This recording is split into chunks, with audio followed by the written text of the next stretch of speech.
Guys welcome back to my channel. મારી channel ઉપર તમારા બધાનું સ્વાગત છે. અને તમે લોકો વિચારતા હશો કે આટલા દિવસથી ક્યાં ગુમ છે એમ, પણ એકચ્યુઅલી એમાં એવું હતું કે હમણાં થોડાક ટાઈમથી હું ફ્રી નહોતી ને અમુક સિચ્યુએશન એના કારણે મારા વ્લોગ્સ નહોતા આવતા.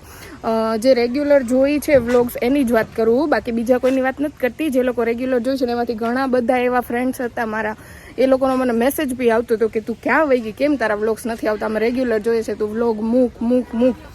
તો આજે ફાઇનલી એ દિવસ આવી ગયો છે ને આજે છે એકદમ એક સારો દિવસ. મતલબ આજે છે પહેલી નવરાત્રી છે એટલે મેં કીધું આજ સારો દિવસ છે તો આજથી જ વ્લોગની શરૂઆત કરું. એટલે જો હું ક્યાં આવી ગઈ છું પહેલાં તમે જોઈ શકો છો. હું આવી ગઈ છું વાઘેશ્વરી ટેમ્પલ, અને વિચાર એવો છે કે મંદિરથી જ સારા દિવસની શરૂઆત થાય. એટલે પહેલી નવરાત્રી છે તો ચલો પહેલાં હું દર્શન કરી લઉં.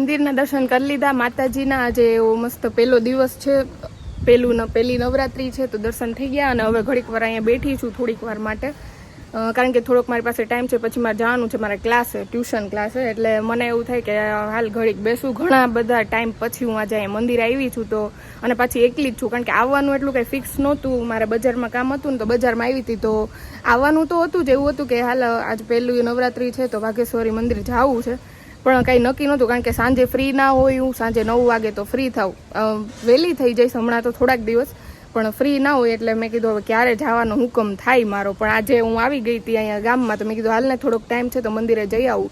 તો પછી આજે જો માતાજીનો હુકમ હતો અને પહેલું નવરાત્રી, પહેલું નોરતું હતું, અને મારા એટલા નસીબ સારા કે આજે જ મારે દર્શન થઈ ગયા. તો દર્શન કરી લીધા અને હવે જો અહીંયા બેઠી છું, થોડીક વાર 5-10 મિનિટ બેસીશ, પછી મારે જવાનો ટાઈમ થઈ ગયો. અને પછી હવે આપણે મળશું સીધા રાતે. નવરાત્રી છે એટલે નવરાત્રી એટલે શું કે મારો ફેવરેટમાં ફેવરેટ ફેસ્ટિવલ. આખા વર્ષ નવરાત્રિની જ રાહ જોતી, એટલે તમે સમજી શકો કે કેટલી હું એક્સાઇટેડ હશું એમ નવરાત્રિ માટે. પણ જો વરસાદ ના બગાડે તો હવે આપણે સીધા મળશું ક્યારે? આપણે સીધા મળશું રાતે. હવે હું રમવા જઈશ, ગરબા રમવા જઈશ ત્યારે. એટલે હવે અહીંથી હું જઈશ મારા ક્લાસ, અને ક્લાસથી પછી ઘરે જઈશ. ઘરે મમ્મી એને ગરબાની સ્થાપનાને કરી છે, એની આરતી દર્શન કરી અને પછી આપણે તૈયાર થઈ અને હવે આપણે મળશું સીધા રાતે. એમ તો રાતના રેડી થઈશ ત્યારે આપણે મળશું. સો ચલો હવે હું જાઉં ઘરે. Bye bye.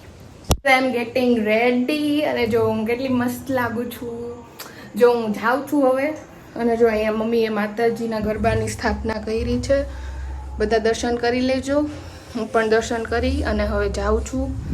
સો ઓલરેડી 9:30 થઈ ગયા છે, પણ આજ તો પહેલો દિવસ છે એટલે ચાલે. એટલે હું તૈયાર થઈ ગઈ છું ને નિકુય તૈયાર થઈ ગઈ, પણ એ તો હજી તૈયાર થાય છે ને બહુ વાર લાગે તૈયાર થવામાં. એટલે જો એ રેડી થાય છે ને હું થઈ ગઈ છું, અને હવે અમે નીકળીએ છીએ. તો હવે આપણે મળીએ સીધા નવરાત્રી. તો ગાઈસ જસ્ટ અમે હજી પહોંચ્યા જ છીએ, પણ હજી આરતી થાય છે. આજ પહેલો દિવસ છે એટલે બધું થોડુંક સ્લો હોય ને. અહીંયા અંદર અને હવે પછી રમશું, એ નીકુ બતાવશે. જો હજી તો પહેલા દિવસ છે તો તમે જોવો છો ને મારા ફેસ ઉપર કેટલી એક્સાઇટમેન્ટ છે. હવે નીકુ બતાવશે, હવે હું તો હાથમાં નહીં આવું છું. ચાલો હવે અંદર જઈએ અને પછી તમને બતાવું કે હું કેવું રમું છું.